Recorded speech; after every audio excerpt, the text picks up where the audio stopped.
মিশো থেকে একটা চুড়িদার নিয়েছিলাম। এর আগে তোমাদের সঙ্গে কাটিংটা আমি শেয়ার করেছি, বাট চুড়িদারটা কীভাবে রেডি করলাম, চুড়িদারটা পুরো রেডি হয়ে গেছে, পাতিয়ালা প্যান্টটাও রেডি হয়ে গেছে, বাট চুড়িদারটা কীভাবে রেডি করলাম সেটাই তোমাদের সঙ্গে শেয়ার করব। আর সেলাই মেশিনে বসার আগে প্রথমেই দেখলাম যে সুতো নেই ববিন কেসে, তার জন্য আমাকে সুতো জড়াতে হয়। যে কোনো মানে সেলাই বসার আগেই দেখি মানে সুতো নেই, এই কারণে। আর কিছু কিছু ম্যাচিং সুতো থাকলে সেগুলো দিয়ে কাজ চালিয়ে নেওয়া যায়, কিন্তু এক্ষেত্রে যেহেতু আমার চুড়িদারটা লং একটা সেলাই আছে, মানে অনেকটা সেলাই হবে, যার জন্য কী করছিলাম, কেসে সেলাই করে নিয়ে আমি চুড়িদারটা রেডি করে নিচ্ছিলাম। কিন্তু চুড়িদারটা ছিল একদম সিম্পল, আমি কোনো রকম কিছু ডিজাইন করিনি। গোল একটা ডিজাইন রেখেছি, মানে গলাটাও গোল হবে, ব্যাক সাইড যেটা হবে সেটাও গোল হবে। সেলাই করে নেওয়ার পর ছোটো ছোটো কাট করে চুড়িদারটা উল্টে নিচ্ছি। এবার চুড়িদারটা উল্টে নেওয়ার পর যে ভাঁজগুলো থাকে, সেখানে তোমরা যদি একটা মধ্যিখান দিয়ে, মানে চুড়িদারটা লাইনিংয়ের মধ্যিখান দিয়ে একটা যদি চাপ সেলাই দিয়ে দাও, তাহলে কাপড়টা যখন উল্টাবে দেখবে ফিনিশিংটা কত সুন্দর আসছে। এরকম ফিনিশিং সুন্দর আসবে। তারপরে এর উপর দিয়ে একটা সেলাই করে নেবে যাতে কাপড়টা না সরে যায়।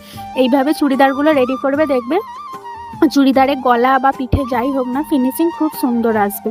তারপরে কী করছিলাম, আমি সুতোটা রেডি করে নিচ্ছিলাম, মানে পিঠের যে দড়িটা হয় সেই দড়িটা রেডি করে নিচ্ছিলাম।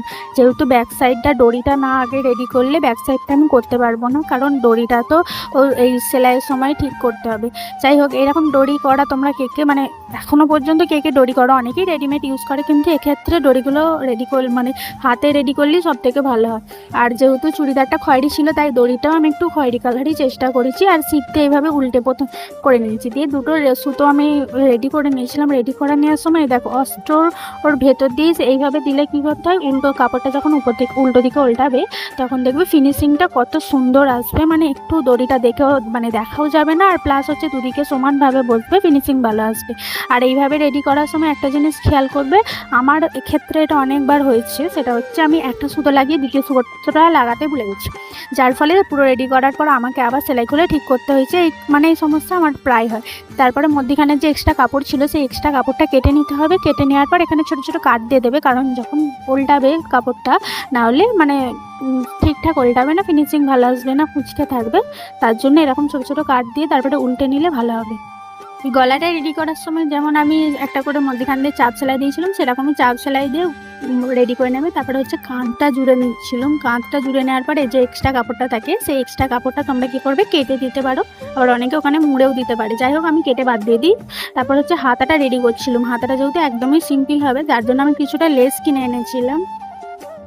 তারপর পুরো লেসটা মানে হাতাটাই অল্প করে লেসটা বসাচ্ছিলাম, কারণ যেহেতু আমাকে ব্যাক সাইড মানে চুড়িদারের যে ফ্রন্ট পার্টটা আছে সেখানে বেশি লেসটা লাগবে, যার কারণে হাতায় অল্প করে লাগানোর চেষ্টা করছিলাম। লেসটা লাগিয়ে কী করবে, এরকম একটা চাপ সেলাই দিয়ে নিলে কী হবে, ফিনিশিং খুব সুন্দর আছে। অনেকে সোজা দিকেই বসাতে চায়, কিন্তু সোজা দিকে বসালে খুব একটা ভালো হয় না। তারপর আমি হাতাগুলো বসিয়ে নিয়ে তারপরে কী করছি, মধ্যে মানে হাতার যে সেলাইটা কমপ্লিট করে নিচ্ছিলাম। এইভাবে সেলাইটা পুরোটা কমপ্লিট করে নেওয়ার পর নিচের পার্টটা রেডি করব, কারণ এটা না সেলাইটা করলে আমি নিচের পার্টটা রেডি করতে পারছি না। মানে নিচে যেখানটা ওই সাইডটা যে সেলাইটা হয়, সেই সেলাইটাকে কী বলে আমি ঠিক জানি না, যার কারণে আমি সেলাই করছি। আর এই যে সবটা কমপ্লিট করে নেওয়ার পর আমি লেসটা বসিয়ে নিচ্ছি নিচের দিকটায়।